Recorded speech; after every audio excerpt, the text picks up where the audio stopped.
Sup ballers, welcome to another video that tries to right some wrongs with baseball. I think it's a fair statement to make that the Houston Astros, winners of the 2017 World Series, are probably the most hated baseball team at the current moment. While I'm not here to start a debate on whether the Astros cheated because, let's face it, they certainly did, we have to accept the fact that Major League Baseball has said that they did, and given the charges, levied upon them the most lightweight punishment they could have. So let's fix that. Like, comment, and subscribe now because I somehow don't think you will want to at the end. We'll be starting a new Out of the Park file playing as the GM of the Houston Astros, but some changes from the norm are that I'll be playing in Commissioner mode as well as selecting the Cannot Be Fired option. Commissioner mode is necessary for this run because we can't properly enact our punishments unless we do so. And what are these punishments, you ask?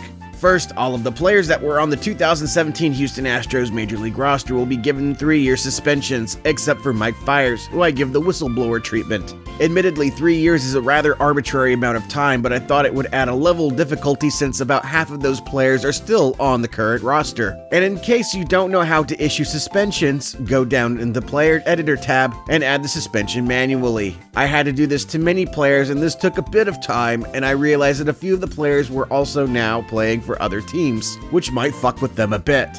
It's called collateral damage.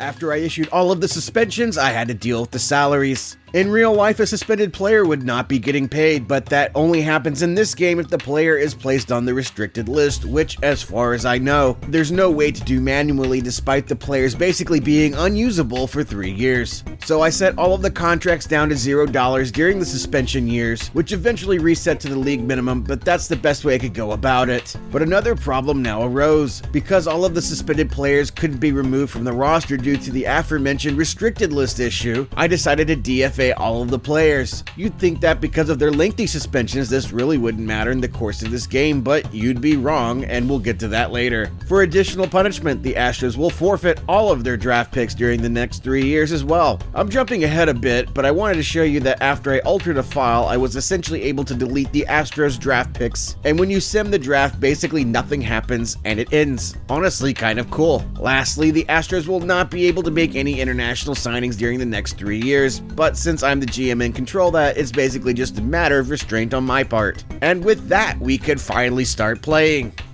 The Houston Astros. I'm still going to try to win despite the moves I just made, and as such, here are the manager options and team strategy I'm going with for this run. Very similar to my other Out of the Park series, and if you want more info, go check out one of those. I have to fill many holes in the roster and decide to go after some available free agents. Running through these, Yasiel Puig gets $5 million over 1 year, and Addison Russell gets a 1-year deal worth $2.25 million.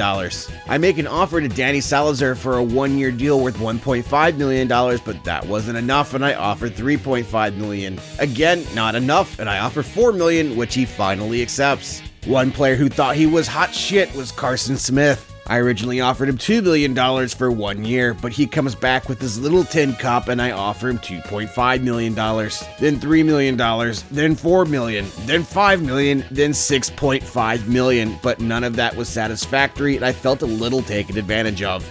He's an asshole, sir. I had Tyler Ivey, Enoli Paredes, Chas McCormick, Miles Straw, Jack Mayfield, Cy Snead, and Jake Myers to the roster. And with that, here are my pitching assignments and lineup that I ended up with, which weren't finalized until a couple of weeks into the season, thus why we have these stats. I didn't even have a full roster during most of that time. And we have to sim a few days before the actual season starts, and teams actually claimed most of my DFA'd players, despite the fact they can't play for 3 years and they will just take up space on the roster. Teams actually claim them. As per the usual tradition, I play the opening day game, and here's the lineup that I went with. Again, I did not have a full roster at this point. We actually did pretty well despite the Angels' power play. Chas McCormick hit this home run in the bottom of the 4th inning, and thanks to great pitching on our end, we coast to a 4-1 victory over the Angels. Gotta say, I'm a little shocked given the circumstances. Aledmus Diaz is out for 4 months, and I call up Nick Tanalou in his place. This is my new lineup. Simming through a bit more, we discovered that the Blue Jays have signed Jose Altuve. It's apparently, quote, a huge move for the team's future, unquote, and will, quote, fill an immediate need, unquote. I did not expect the AI to fuck up this badly, but considering it's out of the park, I guess I shouldn't be surprised. You are so dumb. You are really dumb. For real. We reached May having accrued a 16-15 record, a .516 win percentage, second in the division. The fact that we even have a winning record is nothing short of a miracle, or a nightmare depending on your point of view here. These are my pitching stats, as well as my batting stats. I make a trade with the Rockies, sending Danny Salazar, Ryan Presley, and 2 minor leaguers for Charlie Blackmon, retaining 10%, Ben Bowden, and a minor leaguer. Chuck Nasty in the American League is probably what needs to happen in real life. To make this trade work, I demote Jake Myers and promote Johan Ramirez. These are my new pitching assignments, as well as my lineup. I accept a trade with the Rangers, sending Abraham Toro for Matt Duffy. This was basically swapping third baseman of equal value, so I figured, what the hell? This is my new lineup. Tyler Ivey is out for 4 to 5 weeks, and I call up Christian Javier in his place. These are my new pitching assignments. Martin Maldonado is out for 10 months. This would normally upset me very dearly. I call up Dustin Garneau in his place.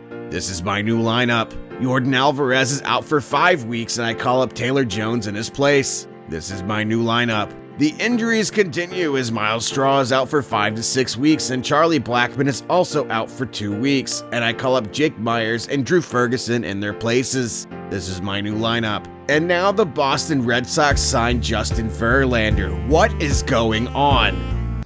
You can't fix stupid. Cy Snead is out for 5 months, and I'm getting very annoyed if for no other reason than I'm constantly having to deal with injuries. I call up Brett Conine in his place. These are my new pitching assignments. And as we wrap up May, Taylor Jones is named Rookie of the Month. Don't know how that happened. We enter June, mired in mediocrity with a 30-30 record, 500 win percentage, 4th in the division. Again, I'm quite surprised we're doing this well. These are my pitching stats, as well as my batting stats.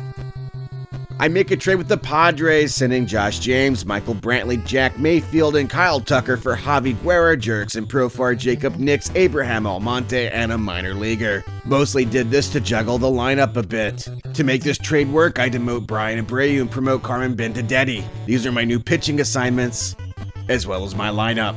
Chuck Nasty is no longer injured and is sent on a rehab assignment. Right behind him, Tyler Ivey is also sent on a rehab assignment. I make a trade with the Marlins, sending Dustin Garneau and 2 minor leaguers for Francisco Cervelli and 3 minor leaguers. Mostly did this for the minor leaguers. One of these minor leaguers is the fabled Victor Mesa. As you can see here, he has below average batting ratings, but he's an absolutely terrific fielder with amazing speed. This honestly reminds me of another outfielder with a memorable name. Oops. This is my new lineup. Yordan Alvarez is no longer injured and is sent on a rehab assignment. It's time for 2 of my rehabbing players to be called up, and I demote Joe Biagini and Carmen Benintendi to call up Chuck Nasty and Tyler Ivey. These are my new pitching assignments, as well as my lineup. Mid-season goals time, and the owner is ecstatic with my performance. I get it.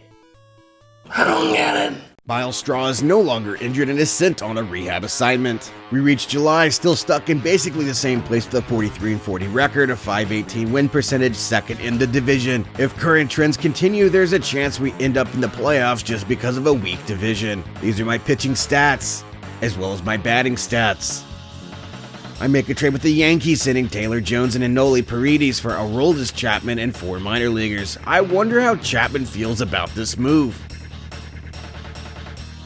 To make this trade work, I call up Yordan Alvarez. These are my new pitching assignments, as well as my lineup. I make a trade with the Blue Jays, sending Brett Conine, Christian Javier, Jake Myers, and a minor leaguer for Anthony Kay, Kevin Pillar, and 2 minor leaguers. I made this move for Kay, and if we take a look at his ratings, he's more or less an average starter, but given that I need all the help that I can get, I'll take it. To make this trade work, I call up David Bednar. These are my new pitching assignments. Miles Straw needs to return from his rehab assignment, and I demote Drew Ferguson to make room. This is my new lineup. Rogelio Armenteros is no longer injured and is demoted to AAA. I make a trade with the Braves, sending Francisco Cervelli, Jose something or another I can't pronounce. Oops. and 3 minor leaguers for Travis d'Arnaud, Fulte, Jeremy Walter, and 2 minor leaguers. To make this trade work, I demote David Bednar. These are my new pitching assignments, as well as my lineup. I accept a trade from the Mets, who sent Seth Lugo and a minor leaguer for a minor leaguer that isn't even that good. Thanks, pickle fucker. To make this trade work, I demote Tyler Ivey. These are my new pitching assignments. Last trade of the season, I make a trade with the Padres, sending my minor leaguer for Kirby Yates. Again, the minor leaguer wasn't even that good. To make this trade work, I demote Jeremy Walker. These are my new pitching assignments. As we reach the end of the month, Zach Greinke was named Pitcher of the Month and Yordan Alvarez was named Batter of the Month. I'm willing to say that these 2 players have been carrying the entire team. We reach August having improved modestly to a 60-49 record, of .550 win percentage, and are currently first in the division. How the fuck are we winning with almost none of our original roster? These are my pitching stats, as well as my batting stats. I make no roster moves at this time. Taking a look at one of my surprise players, Framber Valdez, he's actually being a pretty decent pitcher for us, earning a 3.1 ERA, 159 ERA plus, and is giving up only 0.9 home runs per 9 innings, but only has 1.5 wins above replacement. I guess that's kind of interesting. Per tradition, I play the game after the trade deadline, and here's the lineup that I went with, and let's see how this game turned out. The Twins absolutely kill us like the coronavirus and we go down 1-19. Just wow. Shortly after, Aledmys Diaz is no longer injured and is sent on a rehab assignment. When he is done with said rehab assignment, I demote Chas McCormick to make room for him on the roster. This is my new lineup. We enter September obviously having recovered from that humiliating defeat against the Twins and have earned an 80-57 record, a .584 win percentage, first in the division. I'd say that there are pretty good odds for us to reach the playoffs despite not having most of our solid players. These are my pitching stats, as well as my batting stats. For roster expansion, I call up Chas McCormick and Forrest Whitley. This is my new lineup. Yasiel Puig is out for 3 months, basically the rest of the season and the playoffs. I call up Victor Mesa in his place. This is my new lineup. And that's the season. We end 2020 with the 91-71 record, of .562 win percentage, second in the division, and have claimed the first wildcard seed. This year was supposed to ruin the Astros, and instead they are forging on like nothing happened. These are my pitching stats to end the season, as well as my batting stats. A couple of players end up missing here because the game already set up my playoff roster without my permission. I don't remember asking you a goddamn thing. We faced the Tampa Bay Rays in the wild card game, and here is the lineup that I went with. One thing I noticed is that the Tampa Bay Rays had 2 Lows, Nate Lowe and Brandon Lowe, on their roster. Who's next? Rob Lowe? Most of our offense came from home runs, 2 of which were from Yordan Alvarez, who hit his first home run in the bottom of the 6th with his solo shot, and then followed that up in the bottom of the 7th with a 2-run home run that solidified our way to the win. We trounced the Rays 5-2, and now I'm insisting on knowing where the trash can is. Moving on to the NLDS, we sweep the division champs, the Athletics, and then follow that up in the NLCS by beating the Indians in 7 games. And somehow, despite trying my best to cripple this team, we're in the fucking World Series. Fire and brimstone coming down from the skies. Rivers and seas boiling. 40 years of darkness, earthquakes, volcanoes. The dead rising from the grave. Human sacrifice, dogs and cats living together, mass hysteria. Facing the Astros are the Atlanta Braves, some less notorious cheaters in recent baseball history. And now we're going to see what happens when you take away all the team's best players.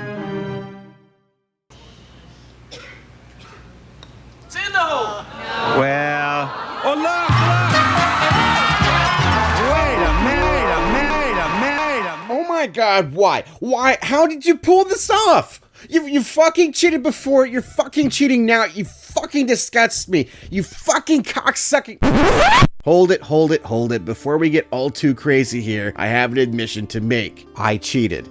You're a phony! Yeah, that's right. It wouldn't be an Astros video if they didn't fucking cheat, now would it? Here's what really happened. Everything until the playoffs happened fairly. No shenanigans required. However, I could not beat the Rays in the wildcard game until my 20th try. I had to keep closing the game with Task Manager and just kept trying over and over and over until I got the result I wanted, or really didn't want. But after the Astros actually made the playoffs, this had to happen. Sorry guys, but you have been trolled.